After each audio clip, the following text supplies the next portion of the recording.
সুপ্রিয় degree pass course honours নন credited ছাত্রছাত্রীরা, doctor মালিকা কলেজের পক্ষ থেকে অনলাইন ক্লাসে তোমাদের স্বাগত। ইংলিশ কম্পালসারি কোর্সে এই সাবজেক্টের উপরে তোমাদের যে প্রশ্নগুলো আসে সাধারণত, আমি সেটার উপর ব্যাপক ধারণা দেওয়ার চেষ্টা করেছি। আর আজকে সেই প্রশ্নের একদম শেষ অংশে চলে এসছে। তোমরা ফ্রি হ্যান্ড রাইটিংয়ের মধ্যে দেখবে যে শেষ পার্টে লাস্টের দিকে যে একটু মানে এর আগের ক্লাসে রিপোর্ট রাইটিং করেছে, তারপরে লেটার রাইটিং করিয়েছে, তারপরে আজকে তোমাদের অ্যাপ্লিকেশন রাইটিংটা, যেটা ফর্মাল লেটার বলে, এটা কিভাবে লিখতে হয়।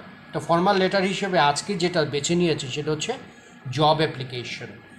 জব অ্যাপ্লিকেশনটা একটা ফর্মাল লেটার, বিকজ এই অ্যাপ্লিকেশন লিখতে হলে কিছু রুলস মেনে চলতে হবে, কিছু ল্যাঙ্গুয়েজ আছে সেটা দিতে হবে। এইভাবে যদি তুমি লেখো একটা অ্যাপ্লিকেশন, তাহলে সেটাকে ফর্মাল অ্যাপ্লিকেশন বলে, ফর্মাল লেটার বলে, এটাকে অ্যাপ্লিকেশনও বলে, এটা ফর্মাল লেটার। যাই হোক, আজকে জব অ্যাপ্লিকেশনের মধ্যে যে প্রশ্নটা তোমার বেছে নিয়েছে সেটা হচ্ছে right job application along with your particulars, along with your CV, যেটাই বলুক, রাইট জব অ্যাপ্লিকেশন। প্রশ্নটা এখানে দেওয়া নাই, আমি তোমাদের উত্তরটা স্যাম্পল হিসাবে নিয়েছি যাতে করে তোমরা নিজেরা বানানো দেখতে পারো, লেখার ধরনটাও দেখতে পারো। তো প্রশ্নটা এরকম যে write a job application along with your particulars, তোমার পার্টিকুলার সহকারে, অথবা বলতে পারে write a job application along with your CV for the post of executive officer, for the post of an executive officer। যে অ্যাপ্লিকেশনটা লিখতে হবে জব অ্যাপ্লিকেশনটা, সেটা হচ্ছে তুমি এক্সিকিউটিভ অফিসার হিসেবে যোগদানের জন্য একটা অ্যাপ্লিকেশন লিখবে, এক্সিকিউটিভ অফিসার হিসেবে যোগদানের জন্য, এবং অ্যালং উইথ ইউর সিভি, তার মানে তোমার কারিকুলাম ভাইটে অথবা পার্টিকুলার সহকারে দিতে হবে, otherwise application, job application incomplete থাকে। আচ্ছা, তাহলে কিভাবে সুন্দরভাবে নির্ভুলভাবে একটা জব অ্যাপ্লিকেশন লিখতে হয় সেটা আজকে জানবা।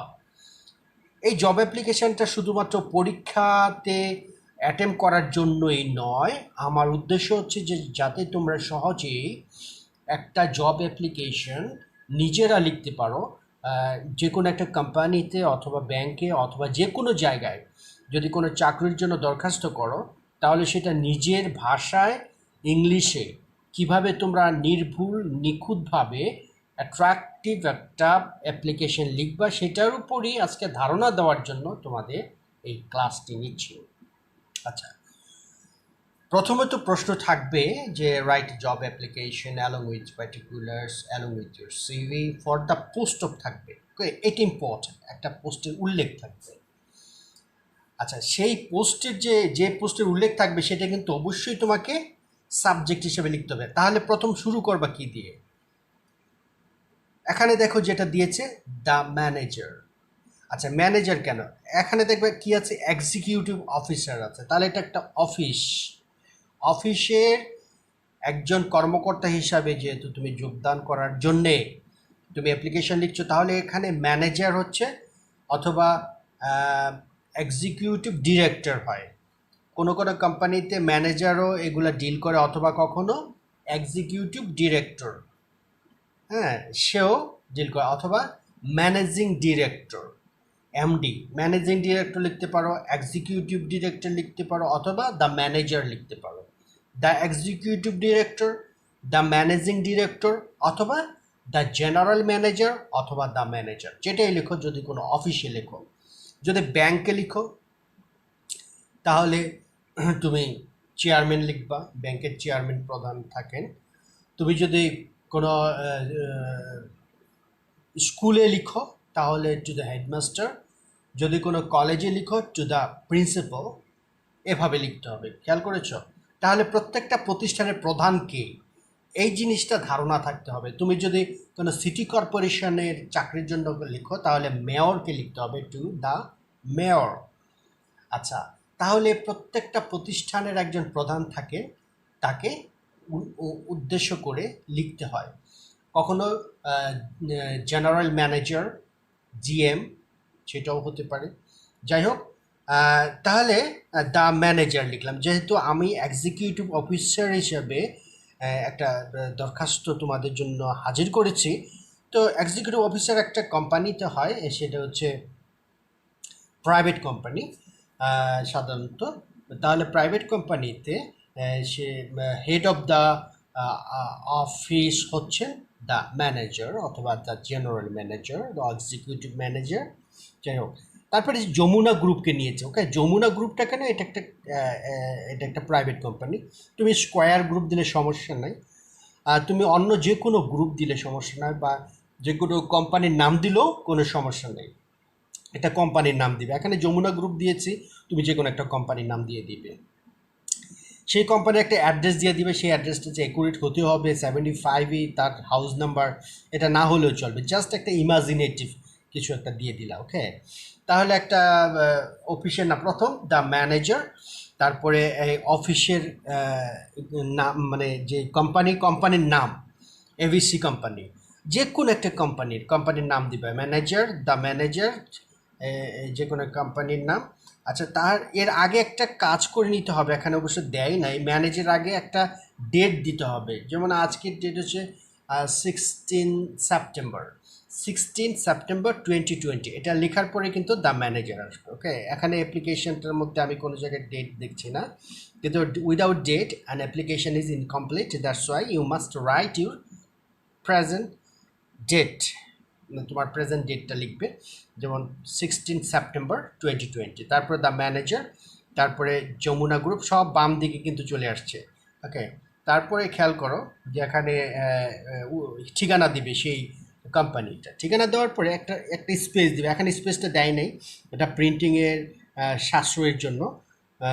যাই হোক, এখানে একটা স্পেস দিবে, স্পেস দিয়ে সাবজেক্ট লিখবা, একটা স্পেস দিবা, তারপর লিখবা কি সাবজেক্ট লিখে একটা না কোলন দিবা। কোলন দেওয়ার পরে সবসময় অ্যাপ্লিকেশনে প্রথমেই লিখবে application for the post of, এই কথাটা সবসময় মনে রাখবা, application for the post of. এটা লেখার পরে তুমি কোন পদের জন্য অ্যাপ্লিকেশন করছো সেই পদের উল্লেখ করবা। যেমন তুমি এক্সিকিউটিভ অফিসার হিসাবে যোগদানের জন্য, যেহেতু প্রশ্নে বলেছে এটা, অথবা তুমি বাস্তব জীবনে যে পোস্টের জন্য অ্যাপ্লিকেশন করবে সেই পোস্টের নামটা এখানে চলে আসবে। ওকে, তাহলে সাবজেক্ট লিখে application for the post of an executive officer, এটা লেখার পরে একটা স্পেস দিতে হবে। এখানে স্পেসটা দেয় নাই, যেটা বললাম সাশ্রয়ের জন্য। তাহলে এখানে স্পেস দিবে। তাহলে এখানে একটা স্পেস ছিল, অ্যাড্রেসিংয়ের পরে একটা স্পেস, সাবজেক্টের আগে এবং অ্যাড্রেসিংয়ের পরে স্পেস, আবার সাবজেক্টের পরে স্পেস দেওয়ার পরে sir, madam, dear sir oblique madam, dear sir, D E R, dear sir, অথবা শুধু স্যার অবলিক ম্যাডাম দেওয়ার পরে খেয়াল করেছো এখানে কিন্তু একটা কমা আছে, অবশ্যই তোমাকে কমাটা দিতে হবে। এখানে যদি কমাটা না দেও তাহলে ফর্মাল লেটারের নিয়ম ভঙ্গ করেছো তুমি। ফর্মাল যেহেতু লেটার, ওইটা এখানে অবশ্যই তোমাকে কিছু নিয়মকানুন অবলম্বন করতে হবে, এখানে কমাটা অবশ্যই দিবা। এরপরে দেখো, in response to your advertisement for executive officer published in the daily Ittefaq on 2 November 2017, এখানে ডেটটা চেঞ্জ হবে। আচ্ছা, কীরকম চেঞ্জ হবে খেয়াল করো, in response to your advertisement, এটা সেম থাকবে, প্রত্যেকটা অ্যাপ্লিকেশন এই কথাটা রাখতে পারবা। বিভিন্নভাবে অ্যাপ্লিকেশন লেখা হয়, তবে একটা রুল ফলো করলেই ভালো। In response to your advertisement, for for পর্যন্ত সেম থাকবে। In response to your advertisement, আপনার বিজ্ঞাপনের উত্তরে। কি বিজ্ঞাপনটা ছিল? ফর এক্সিকিউটিভ অফিসার, এটা হচ্ছে পদের নাম, যে পদের নামটা এখানে লিখবে এই কথাটা ফরের পরে সেই পদের নামটা এখানে চলে আসবে। এখানে মানে পদের নামে খেয়াল করেছো, এখানে ক্যাপিটাল লেটার হবে, দুটা ওয়ার্ড হলো, প্রত্যেকটা ওয়ার্ডের ইনিশিয়াল লেটারটা কিন্তু ক্যাপিটাল হচ্ছে। এক্সিকিউটিভ, যেহেতু এটা একটা তোমার পদবীর নাম, ওকে, এই জন্য ক্যাপিটাল লেটার এক্সিকিউটিভ অফিসার। আবার এখানে কি আছে, ইনভার্টেড কমার ভিতরে দিয়ে দিয়েছে এটাকে হাইলাইট করার জন্য। আচ্ছা, in response to your advertisement, বিজ্ঞাপন, অ্যাডভার্টাইজমেন্ট মানে বিজ্ঞাপন, in response to your advertisement for executive officer, যেটা প্রকাশিত হয়েছিল, published in the daily Ittefaq, daily ইত্তেফাকে, দৈনিক ইত্তেফাকে প্রকাশিত হয়েছিল অন, তুমি তো আজকে 16 তারিখ যদি হয়, 16 সেপ্টেম্বর 2020, মনে করো 7 দিন আগে, 5 দিন আগে, 12 September, published on 12 September, sorry 16 হয়ে যায়, হ্যাঁ, 12, 13, 14, 15, 16, 4, আচ্ছা তাহলে 12ই দাও, 11 দাও, 12 দাও, যাই হোক একটা আগের যে কোনো একটা প্রিভিয়াস একটা ডেট দিয়ে দিবে। ওকে, তাহলে অন 12 সেপ্টেম্বর 2020, তোমার ইয়াটা ছিল 16 সেপ্টেম্বর, আর এটা 12 সেপ্টেম্বর, 16 সেপ্টেম্বর, এটা 12 সেপ্টেম্বরে প্রকাশিত হয়েছে, তুমি এটা লিখতে বসছো 16 সেপ্টেম্বরে। আচ্ছা, তাহলে আপনার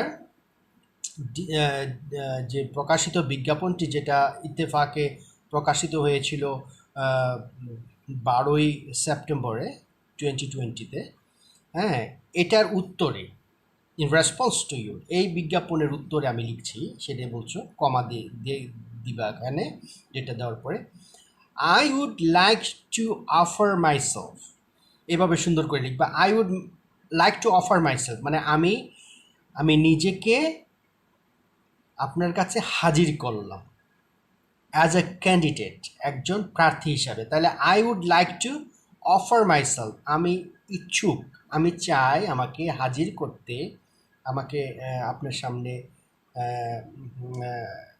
আমি নিজেকে একজন প্রার্থী হিসাবে আপনার সামনে আমার পার্টিকুলার্স এগুলো আমি প্রদান করছি।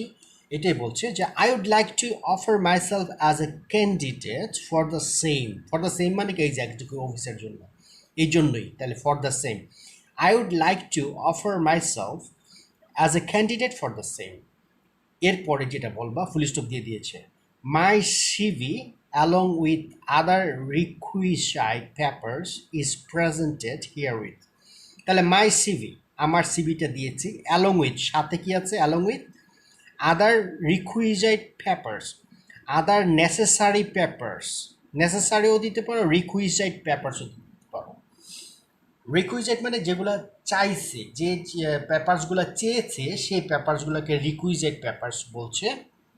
তাহলে মাই সিভি, কারিকুলাম ভাইটে, যেটাকে তোমরা জীবন বৃত্তান্ত বলো, ওকে, তাহলে মাই সিভি অ্যালং উইথ মানে সাথে, other requisite papers is presented here with, এটার সাথে, হিয়ার উইথ মানে সাথে, প্রদান করা হলো, ফর ইউর কাইন্ড কনসিডারেশন, আপনার সদয় সহানুভূতির জন্য। আমার সিভির সাথে অন্যান্য প্রয়োজনীয় অথবা অন্যান্য যে সমস্ত কাগজ আপনি চেয়েছেন, সেগুলো আমি আপনার সামনে হাজির করলাম আমাকে একজন প্রার্থী হিসাবে। আচ্ছা, এখন একটা ফুল স্টপ দিয়ে দিলি, এরপর নিচের লাইনে আসবে, তার মানে একটা স্পেস দিবে, তোমার কথা কিন্তু শেষ। প্রথম কি বললাম, যে একটা বিজ্ঞাপন দেখলাম, আপনি একটা বিজ্ঞাপনের উত্তরে, যে এক্সিকিউটিভ অফিসার হিসাবে পদের জন্য একটা বিজ্ঞাপন, যেটা প্রকাশিত হয়েছিল দৈনিক ইত্তেফাকে এত তারিখে, এর উত্তরে আমি নিজেকে একজন ক্যান্ডিডেট হিসাবে আমি হাজির করছি, আমার সিভি এবং অন্যান্য প্রয়োজনীয় কাগজপত্র এটার সাথে দাখিল করলাম আপনার সদয় সহানুভূতির জন্য। তাহলে কয়টা জিনিস বললো খেয়াল করো, অ্যাডভার্টাইজমেন্ট যে হয়েছে সেটা বললা, কোন পদের জন্য হয়েছিল অ্যাডভার্টাইজমেন্টটা সেটা বললা, অ্যাডভার্টাইজমেন্টটা প্রকাশিত হয়েছিল কোন পত্রিকায় সেটা বলছো, এবং কত তারিখে প্রকাশিত হয়েছিল সেটা বলছো। তাহলে কয়টা জিনিস বলেছ, অ্যাডভার্টাইজমেন্ট প্রকাশিত হয়েছিল এটা বলেছ, কোন পদের জন্য হয়েছিল বলেছ, কোন পত্রিকায় হয়েছিল বলেছ, এবং কত তারিখ হয়েছে। তাহলে 4টা জিনিস তোমাকে অবশ্যই মেনশন করতে হবে। কমা দেওয়ার পরে তুমি বলবা যে আমি আমাকে একজন প্রার্থী হিসাবে সুপর্দ করছি, দাখিল করছি, পেশ করছি আমাকে একজন প্রার্থী হিসাবে। তার ফুল স্টপ দিয়ে দিবে এই কথাটা বলার পরে। তারপরে তুমি কি কি দিলা সেটা উল্লেখ করবা, যে আমার সিভিটা দিলাম এবং অন্যান্য রিকুইজেড পেপারসগুলো দিয়েছি, please present here with for your kind consideration, এটা অবশ্যই ইম্পর্টেন্ট একটা ফ্রেজ, এটাকে অবশ্যই দিবা। ফর ইউর কাইন্ড কনসিডারেশন, আপনার সদয় সহানুভূতির জন্য, সদয় বিবেচনার জন্য এখানে দাখিল করা হলো। এটা দেওয়ার পর একটি স্পেস দিবা। স্পেস দেওয়ার পরে বলবা যে I would truly be obliged if you kindly consider my case and allow me to work as one of your dynamic team. কথাটা অনেকভাবে দিতে পারো। I would truly be obliged if you kindly consider my case. আমি অবশ্যই বাধিত থাকব যদি আপনি if you kindly consider my case, আমার এই বিষয়টা বিবেচনা করেন, and allow me to work, এবং আমাকে অনুমতি দেন as one of your dynamic team, আপনার ডাইনামিক টিমের একজন হিসাবে আমাকে যদি আপনি বেছে নেন, অ্যালাউ করেন, আমার কেসটা, আমার বিষয়টা যদি বিবেচনা করেন, তাহলে আমি কি থাকবো, আমি অবশ্যই সত্যিকার অর্থে বাধিত থাকবো, অবলাইজড, বাধিত থাকবো। ওকে, এই কথাটা বিভিন্নভাবে বলা যায়। তাহলে একটাই শিখো, এটা যদি শিখো এটাই শিখবা, অন্যটা যদি শিখো অন্যটাই শিখবা। এটা সবসময় মনে রাখবে এই সেন্টেন্সগুলো, এটা কোনো চেঞ্জ নাই, কিন্তু এটা সমস্ত অ্যাপ্লিকেশনে এই কথাটা দেয়া যাবে যে আই থেকে শুরু করে ডাইনামিক টিম পর্যন্ত। যদি এটা এক্সিকিউটিভ ডিরেক্টর, এক্সিকিউটিভ কোনো পোস্ট হয়, তাহলে অবশ্যই ডাইনামিক টিম হবে, কারণ টিম হচ্ছে একটা এক্সিকিউটিভ টিম, হচ্ছে এক্সিকিউটিভ অফিসার আন্ডারে একটা টিম থাকে, সরি এক্সিকিউটিভ কিছু অফিসার থাকে, তাদের আন্ডারে কিছু লোক কাজ করে, তারা একটা টিমের মতো কাজ করে। এটাই আর কি, মার্কেটিং বিভাগে টিম হিসাবে কাজ করে তারা, এই জন্য এখানে সব সময় কিন্তু টিম হবে না, খেয়াল করো। তখন অন্যভাবে চেঞ্জ করে দিবে, and allow me to work in your office as a dynamic man, সেটাও দিতে পারো, এটা ঘুরিয়ে ফিরিয়ে দিবে। যাই হোক, এরপর একটা স্পেস দিবা, কিন্তু এখানে কিন্তু স্পেস নাই। তাহলে কয়টা স্পেস ছিল? অ্যাড্রেসের পরে একটা স্পেস, ডেটের পরে কিন্তু স্পেস নাই, ডেট, অ্যাড্রেস, স্পেস, তারপরে সাবজেক্ট, তারপরে স্পেস, তারপরে ডিয়ার স্যার, ম্যাডাম, কমার পরে এখানে কোনো স্পেস নাই, খেয়াল করে এখানে স্পেস দিবা না।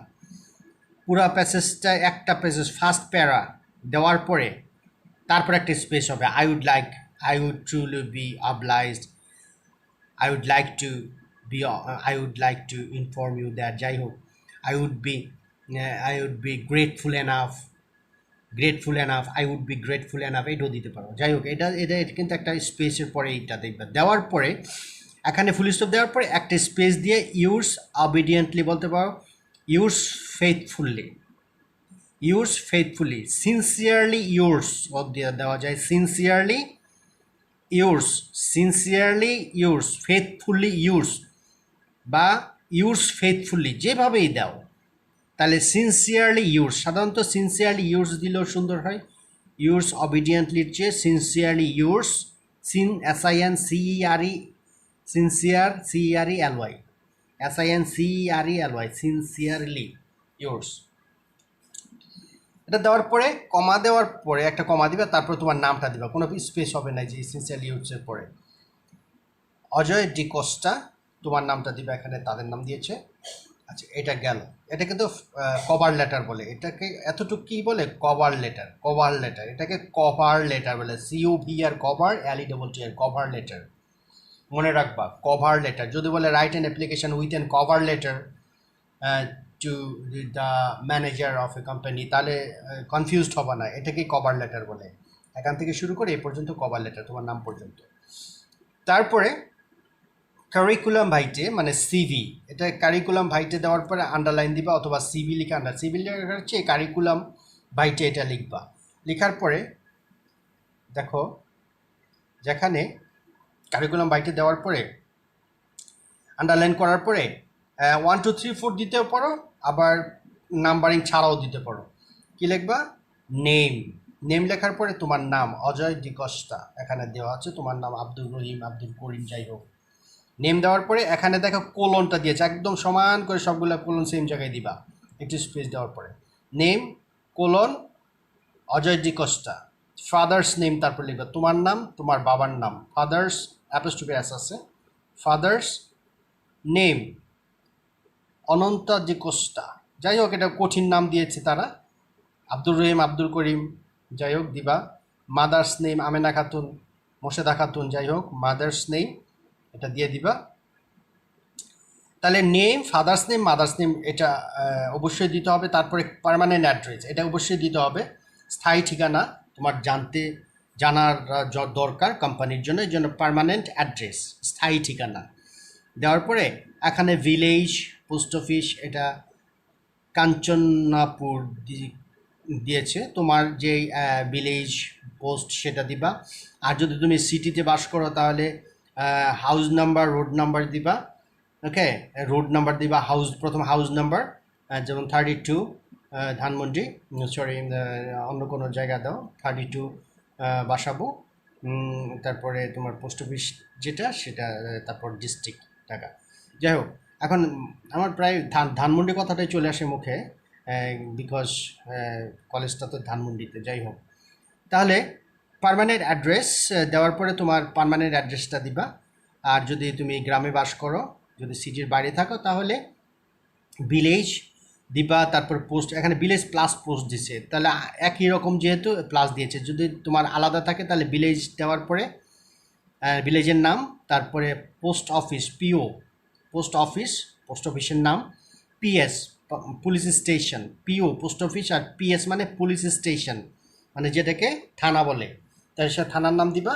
তারপরে ডিস্ট্রিক্ট দিয়ে যেটা ডিস্ট্রিক্ট হয় সেটা দিবা, ওকে জেলা। তাহলে এইটা পার্মানেন্ট অ্যাড্রেস, এটা যার অ্যাড্রেস তার কাছে, এটা তো বলার কিছু নাই। দেওয়ার পরে প্রেজেন্ট অ্যাড্রেস দিবে, এখানে পার্মানেন্ট অ্যাড্রেস দিয়েছে প্রেজেন্ট অ্যাড্রেস দিয়ে দিবা। প্রেজেন্ট অ্যাড্রেস দেওয়ার পরে যদি ওইটাই হলে ডু দিয়ে দিবে, ডু দেওয়ার মানে ওই, বাংলাতে যেটা ওই বলি তাহলে ইংরেজিতে ডু দিবা। অবশ্যই প্রেজেন্ট অ্যাড্রেস লাগে, কারণ সবার পার্মানেন্ট অ্যাড্রেসে তো থাকে না, এই জন্য প্রেজেন্ট অ্যাড্রেসটা দিয়ে শুধু ডু দিয়ে দিবে, জাস্ট ফর্মালিটি মেনটেন করা। তারপর ন্যাশনালিটি, তোমার জাতীয়তা কি, ন্যাশনালিটি বাংলাদেশি বাই বার্থ। এখন বাংলাদেশি, তুমি তো বাংলাদেশিই তো, তাহলে বাংলাদেশি বাই বার্থ এটা দিয়ে দিবে ন্যাশনালিটি, ঠিক আছে। তাহলে Bangladeshi nationality Bangladeshi by birth ব্র্যাকেটে দিতেও পারো না দিতে পারো। তারপরে ডেট অফ বার্থ, জন্ম তারিখ কত তোমার, অবশ্যই দিস ইজ ইম্পর্টেন্ট, এটা কম্পালসারি, এটা দিতেই হবে। জন্ম তারিখ কত, 10 জুলাই 1988, তোমার যেটা জন্ম তারিখ সেটা দিয়ে দিবে, এটা এক একজনের জন্ম তারিখ এক এক রকম, তোমারটা তুমি দিবা, ঠিক আছে। আচ্ছা এটা আবার কেউ তোমার টিচার আবার এটাকে করে দেখবে না, এটা খতিয়ে দেখবে না যে তুমি ভুল দিয়েছো না ঠিক দিয়েছো, যে কোনো একটা দিয়ে দিলেই চলবে, জাস্ট এইজটা যাতে মোর দেন কি, তুমি তো একটা ম্যাচিউর স্টুডেন্ট, দেখবা যে পোস্টের কথা বলেছে এক্সিকিউটিভ অফিসার, যেহেতু তুমি 25-এর উপরে দিয়ে দাও। তুমি যদি 18 বছর দিয়ে দাও 16 বছর দিয়ে দাও তাহলে তো হবে না, ইয়ারটা খেয়াল করবা যে জাস্ট 25-এর উপরে গেলেই ভালো, 25 থেকে 30-এর ভিতরে দিয়ে দিলে ভালো হয়। তাহলে তোমার একটা অথেন্টিসিটি আসে, একটা বিশ্বাসযোগ্যতা আসে। তাহলে ডেট অফ বার্থ লেখার পরে কোলন দিয়ে এখানে তোমার ডেট অফ বার্থ দিয়ে দিবা, জন্ম তারিখ যেটা সেটা দিবা। তারপরে রিলিজিয়ন তোমার, আচ্ছা আরেকটা কথা বলি নেই, যে তুমি যদি ইন্টারমিডিয়েট স্টুডেন্ট হও তাহলে এখানে কিন্তু তোমার এজটা কম হয়ে যাবে, তাহলে তুমি তখন মনে করবা না যে তুমি ইন্টারমিডিয়েট স্টুডেন্ট, তুমি মনে করবা যে তুমি ডিগ্রি পাস করেছো অথবা অনার্স পাস করেছো, সেই হিসাবে এইজটা এইভাবে বসাই নিবা, ঠিক আছে। এটা মনে থাকে যেন, তোমাকে তো একটা অ্যাপ্লিকেশান শেখানো হচ্ছে, তার মানে এই না যে তুমি অ্যাকুরেট এইজটা দিলে তো তোমার কম হয়ে যায়, তাহলে এই পোস্টের জন্য তো সেটা মানানসই না, সেই জন্য এইজটা একটু বাড়িয়ে দিবা, 25 থেকে 30 এইজের মধ্যে দেওয়াটাই ভালো। তারপর রিলিজিয়নটা কি, তোমার ধর্মটা কি, এখানে ক্রিশ্চিয়ানিটি প্রটেস্ট্যান্ট দিয়েছে, তুমি তো আর তুমি যদি খ্রিস্টান হও তাহলে ক্রিশ্চিয়ানিটি দিবা। প্রটেস্ট্যান্ট তাদের একটা একটা ক্যাস্ট আলাদা, যাই হোক। আর তুমি যদি মুসলমান হও তাহলে মুসলিম, MUSLIM মুসলিম। আর যদি তুমি হিন্দু হও HINDU হিন্দু। তাহলে রিলিজন তোমার মুসলিম, ক্রিশ্চিয়ানিটি, হিন্দু, যাই হোক যেটা তুমি ধর্মটা দিয়ে দিবে। ম্যারিটাল স্টেটাস তোমার বৈবাহিক অবস্থাটাকে, তুমি ম্যারিড হলে ম্যারিড দিবা, যদি আনম্যারিড হও সমস্যা নাই আনম্যারিড দিবা। যে তোমাকে এখানে উল্লেখ করতে হবে, জাস্ট এটা খতিয়ে দেখবে না, তুমি যেটা একটা উল্লেখ করতেই হবে, ম্যারিটাল স্ট্যাটাসটা দিয়ে দিবা। আচ্ছা, এখন আসো এডুকেশনটা ইম্পর্টেন্ট, বিকজ এডুকেশনটা ছাড়া তো কোনো সিভি কমপ্লিট হবেই না। সেই জন্য এডুকেশনটা দেওয়ার পরে এরকম টেবিল করে দিবা, ঠিক আছে? আমি বোধহয় একটু ভুল করেছি, এখানে এডুকেশনটা পুরোটা নিয়ে আসছি। ওকে, তাহলে এডুকেশনটা দেওয়ার পরে এখানে তুমি একটা টেবিল তৈরি করবা। টেবিলটা কিভাবে করবা দেখো, একটা, দুইটা, তিনটা, চারটা ঘর দেওয়া হয়েছে। আচ্ছা, তার মানে কলাম কয়টা? কলাম মানে এই যে এগুলাকে এক একটা কলাম বলে। কয়টা কলাম? 1 2 3 4, চারটা কলাম। আর এগুলাকে লম্বালম্বি যেগুলো এটা রো বলে, সারি। রো কয়টা? 1 2 3 4 5টা রো দিয়েছে। পাঁচটা, তুমি যে পাঁচটা দিবে এমন কোনো কথা না, খেয়াল করবা যে তোমার কয়টা রো লাগতেছে, কয়টা কলাম সাধারণত চারটেই লাগবে, কারণ এক্সামের নাম দিবা, ইয়ার দিবা, রেজাল্ট দিবা, আর বোর্ড ইউনিভার্সিটি, চারটেই কলাম লাগে। চারটা কলাম এইরকম 1 2 3 4, চারটা কলাম লাগবে। কিন্তু রো কিন্তু কমও হতে পারে, বেশি হতে পারে। যখন তোমার এডুকেশনটা বেশি হয়ে যাবে, বিভিন্ন সার্টিফিকেটের উপর ডিপেন্ড করে কতগুলো রো হবে। এখানে দেখুন SSC, HSC, BBA, marketing, MBA, তাহলে এমবিএ পর্যন্ত চারটা লাগতেছে। যদি তুমি এমবিএর কম হও বিবিএ পর্যন্ত, তাহলে তিনটা দিবা। আর এইচএসসি যদি হয়, সাধারণত এইচএসসি তো কোনো জব নাই, যদি এইচএসসির কোনো জব চায়, সেলস রিপ্রেজেন্টেটিভ মনে করো, অথবা এখন সেলস রিপ্রেজেন্টেটিভ অনেকে মাস্টার্স ডিগ্রিও চায়, যাই হোক সেটা কথা না। তুমি দেখবা যে তোমার এডুকেশনটা কি পর্যন্ত আছে। যদি চারটা পরীক্ষায় তুমি অংশগ্রহণ করেছো, সার্টিফিকেট পেয়েছো যদি হয়, তাহলে চারটা রোই দিয়ে দিবা, ঠিক আছে? তাহলে এটা দেওয়াটাই ভালো।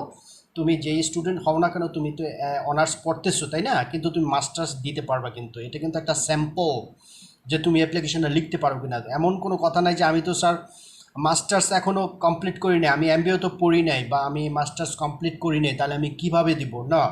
এখানে খেয়াল করবা, তুমি একটা স্যাম্পল দাঁড় করাচ্ছ, একটা অ্যাপ্লিকেশন কীভাবে লিখতে হয়, সেই জন্য সেগুলো ইউ মাস্ট ফরগেট ইট, এটা ভুলে যাবে। তুমি মনে করো একজন ম্যাচিউরড স্টুডেন্ট এবং তোমার বয়স 30 বা 35, 25 থেকে 30 বা 35, যাই হোক, 35 না দেওয়াটাই বলে, 30 পর্যন্ত দেওয়াটাই ভালো। তো এখানে এসএসসি প্রথম এক্সামে নিচে লিখবে এসএসসি। এক্সাম হচ্ছে পরীক্ষার নাম, তোমার এসএসসি একটা পরীক্ষার নাম। হ্যাঁ, তারপরে এসএসসি লেখার পরে কত সনে তুমি পাস করেছো সেই সনটা উল্লেখ করবা, তোমার সনটা উল্লেখ করবা, অর্থাৎ একটা ইমাজিনেটিভ একটা সন দিয়ে দিবা। 2003, ওকে, এসএসসি 2003 ইয়ারের নিচে। রেজাল্ট কি হয়েছে? জিপিএ 4.38, ওকে। তাহলে ঠিক আছে, তোমার জিপিএ যদি 2.50 থাকে, হতে পারে, তাহলে সেটা কিন্তু আবার 2.50 লিখবে এমন কোনো কথা না, তুমি একটু বাড়ায় দাও, কারণ একটা সিভি লিখতে হলে একটা সুন্দর একটা অ্যাপ্লিকেশন বলেছে, অ্যাট্রাকটিভ অ্যাপ্লিকেশন যাতে লিখো, আর অ্যাট্রাকটিভ হতে হলে তো রেজাল্টটা ভালো দেখাইতে হয়, তাই না?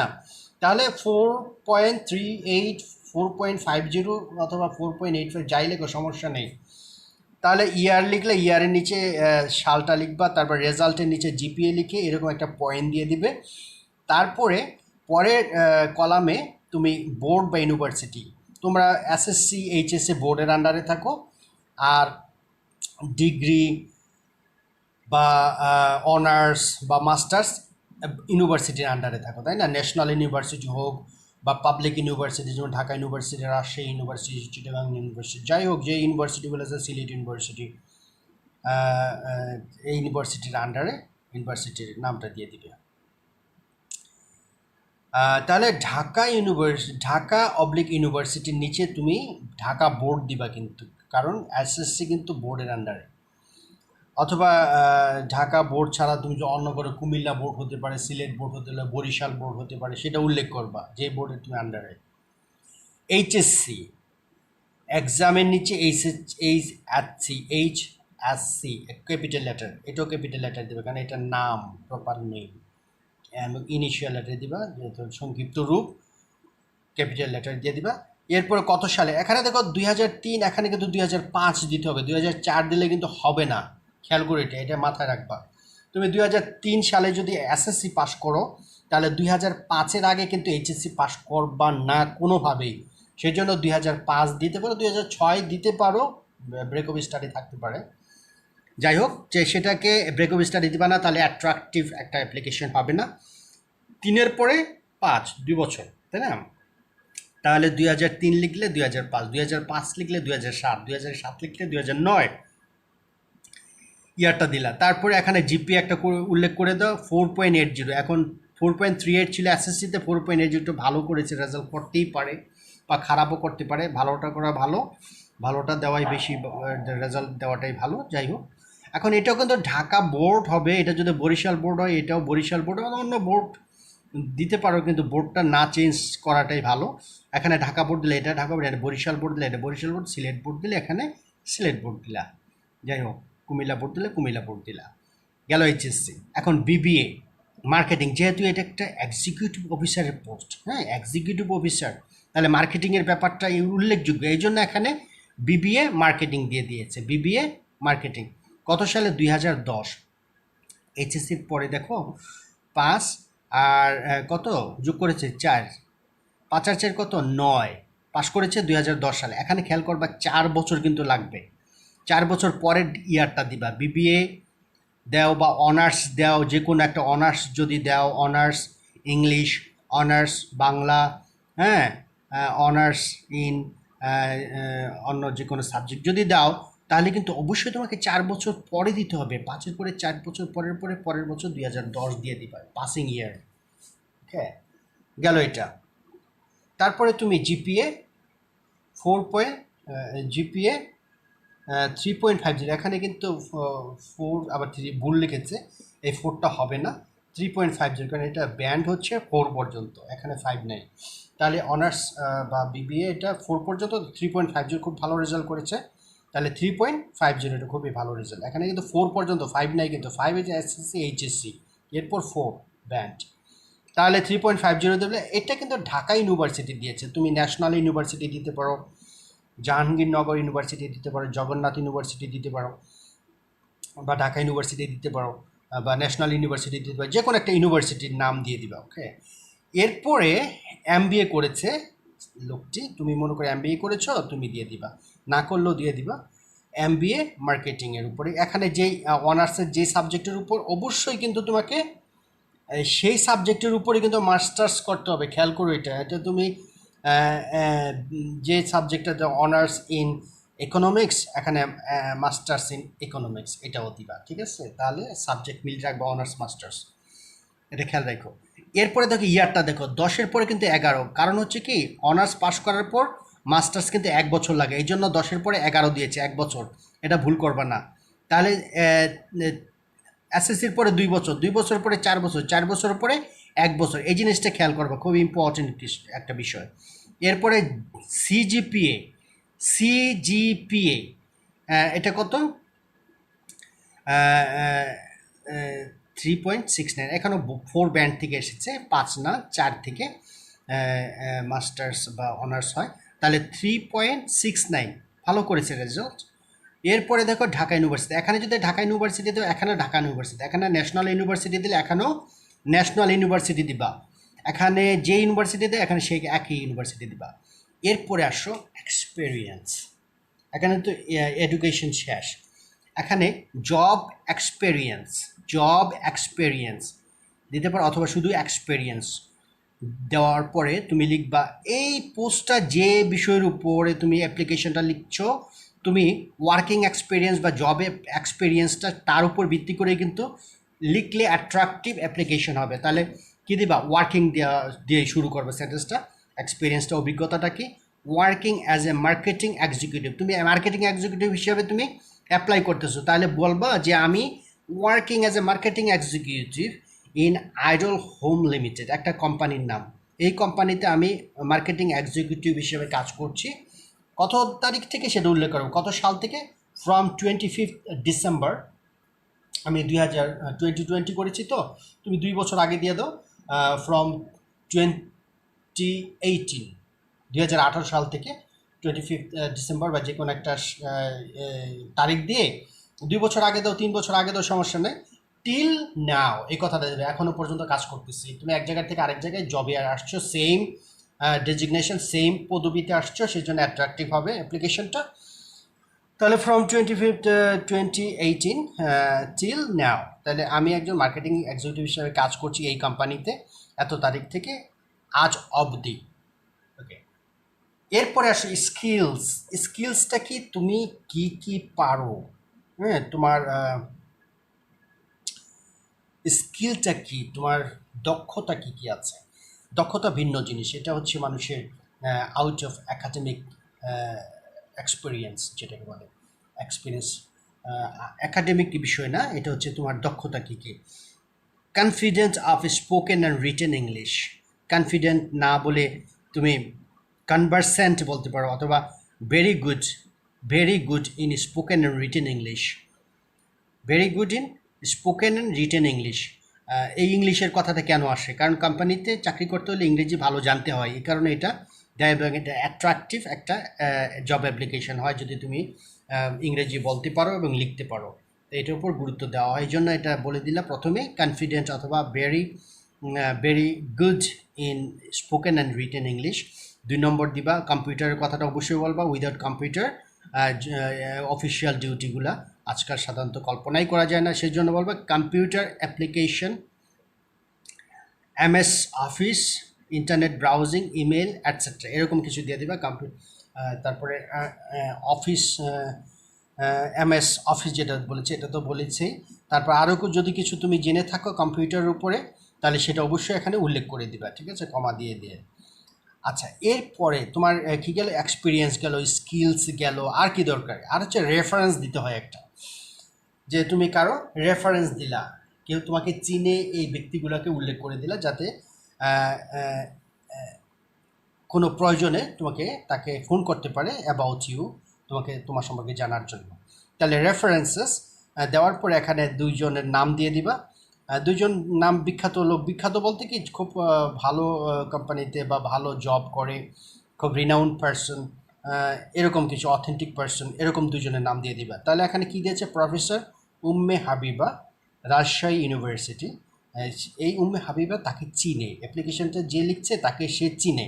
এখন উম্মে হাবিবাকে যদি প্রশ্ন করা হয় যে আপনি তাকে চিনেন কিনা, সে কেমন, তাহলে সে বলতে পারবে, এরকম লোকগুলোকেই দিবা সাধারণত।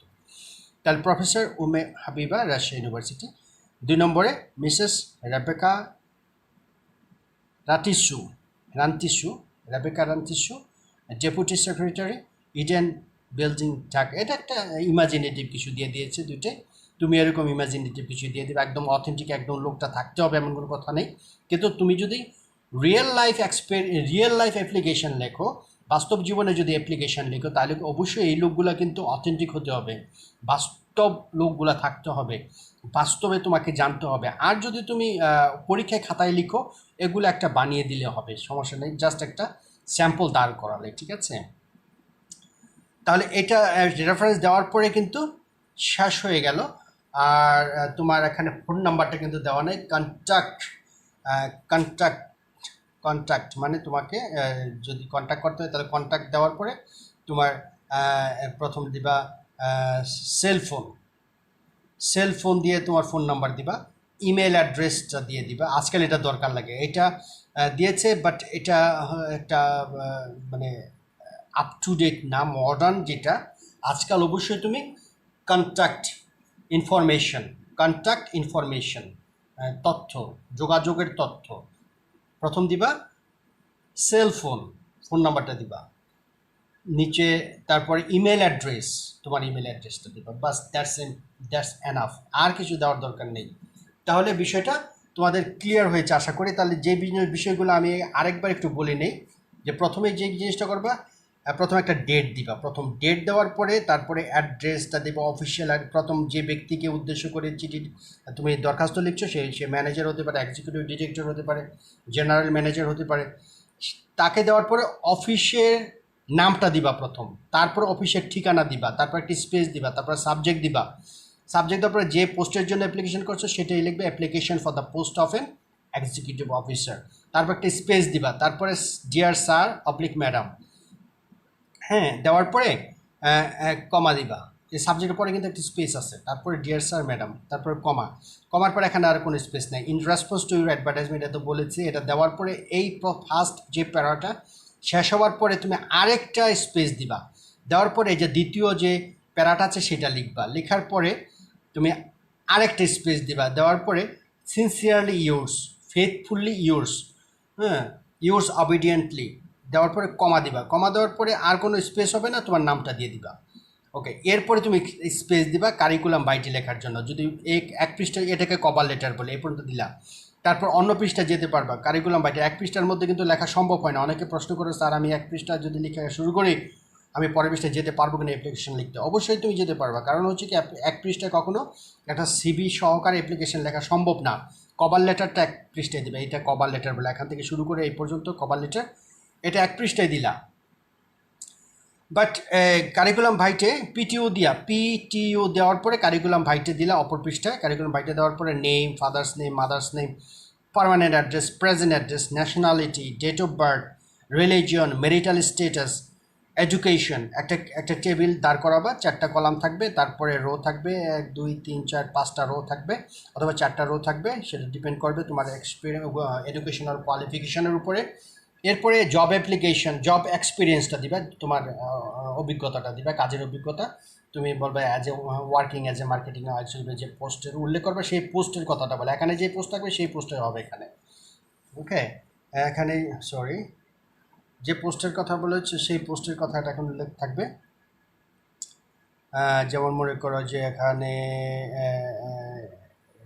এই কোম্পানিতে এত তারিখ থেকে এত তারিখ মধ্যে কাজ করছো, স্কিলস কী কী তোমার দক্ষতা আছে সেটা উল্লেখ করবা। তারপর একটা রেফারেন্স দিবা, কী কী রেফারেন্স তোমার ব্যক্তির উল্লেখ করবা, কোন কোন ব্যক্তি তোমাকে চিনে সেটা উল্লেখ করবা। করার পরে কন্ট্যাক্ট ইনফরমেশন, এটা নতুন সংযোজিত হয়েছে contact information, cellphone, phone number দিবা, তারপর ইমেল অ্যাড্রেস। তোমার সেলফোন দেওয়ার পরে কিন্তু তোমার অরিজিনাল তোমার যে কন্ট্যাক্ট ফোন নাম্বারটা অবশ্যই এটা দিবা না পরীক্ষা খাতায়, এটা তুমি রিয়েল লাইফে দিবা। বাট পরীক্ষা খাতায় কখনো তোমার যে কন্ট্যাক্ট ফোন নাম্বারটা আছে, সেলফোনটা কখনো তুমি সেই সেলফোনটা নাম্বারটা দেবে না। কীভাবে ক্রস দিয়ে দিবা, কীভাবে ক্রস দিব, ক্রস 0193 ক্রস 11 ডিজিট মিলাইবা, ক্রস দেবে। ঠিক আছে, এটা মনে থাকবে, এটা ইম্পর্টেন্ট। কখনো তুমি ফোন নাম্বার খাতার মধ্যে পরীক্ষা খাতায় দিবা না, কখনো পরীক্ষা খাতায় ফোন নাম্বার দিবা না, তাহলে কিন্তু তোমার ইউ উইল বি ফাইন্ড, মানে ইউ উইল হ্যাম্পার, তোমার এর জন্য অনেক অনেক ভুগতে হবে। ঠিক আছে, যাই হোক, এরপরে তুমি কী করবা, তোমার একটা ইমেল অ্যাড্রেসটা দিয়ে দিবে। ইমেল অ্যাড্রেস দেওয়ার পরে বাস শেষ, আর কিছু লেখার দরকার নেই, কারণ কভার লেটারে কিন্তু তুমি তোমার নাম টাম সব দিয়ে দিয়েছো। এখন এটা শেষ করে দিবা, এই ইমেল অ্যাড্রেসটা দেওয়ার পরে বাস শেষ। হ্যাঁ, সিগনেচার দিতে পারো, লাস্টে সিগনেচার দেওয়ার পরে তোমার একটা সাইন দিয়ে দিবা, কারণ একটা সাইন নেই, সাইন একটা ইনফরমেশন, তাহলে সিগনেচার দেওয়ার পরে তোমার একটা সাইন দিবা। এটা ইম্পর্টেন্ট, সিগনেচারটা দিয়ে দিও, কারণ সিগনেচার একটা ভালো একটা অ্যাপ্লিকেশনে, জব অ্যাপ্লিকেশনে সিগনেচারটা দরকার পড়ে। তাহলে সিগনেচার দেওয়ার পর দিস ইজ ইউর আইডেন্টিটি। আরেকটা জিনিস দিবা যে ন্যাশনাল আইডি কার্ড, এনআইডিটা কিন্তু এখানে দেওয়া নাই, তাহলে তুমি এনআইডি, ন্যাশনাল আইডেন্টিফিকেশন নাম্বার, তাহলে এনআইডিটা দিয়ে দিবে। এখানে এনআইডিটা নেই, এনআইডিটা আজকে এনআইডি ছাড়া জব অ্যাপ্লিকেশান অসম্পূর্ণ, এই জন্য এনআইডি দিবা, এনআইডি অবশ্যই দিবা, এনআইডি অবশ্যই দিতে হবে। তাহলে এনআইডি দিলা, কন্ট্যাক্ট ইনফরমেশান দিলা, ঠিক আছে, এই জিনিসগুলো আজকে, আর সিগনেচারটা দিলা, এগুলা সংযোজিত হবে একটা ভালো অ্যাপ্লিকেশানে, জব অ্যাপ্লিকেশান। ওকে, আজ আর কথা বলবো না, নেক্সট ক্লাসে আবার তোমাদের সাথে কথা হবে। নেক্সট ক্লাসের সাথে মনে হচ্ছে একটা অ্যাসে নিয়ে কথা বলবো। তো অ্যাপ্লিকেশানটা শিখলে অ্যাপ্লিকেশানটা বাস্তব জীবনে প্রয়োগ করবা, সুন্দরভাবে অ্যাপ্লিকেশান লিখবা, নিজে প্র্যাকটিস করবা কীভাবে অ্যাপ্লিকেশান সুন্দরভাবে করতে পারো, বিভিন্ন পদের নাম উল্লেখ করে বিভিন্ন অ্যাপ্লিকেশান লেখার চেষ্টা করবা। Okay, no more today, thank you, ভালো থাকো সবাই, আল্লাহ হাফেজ।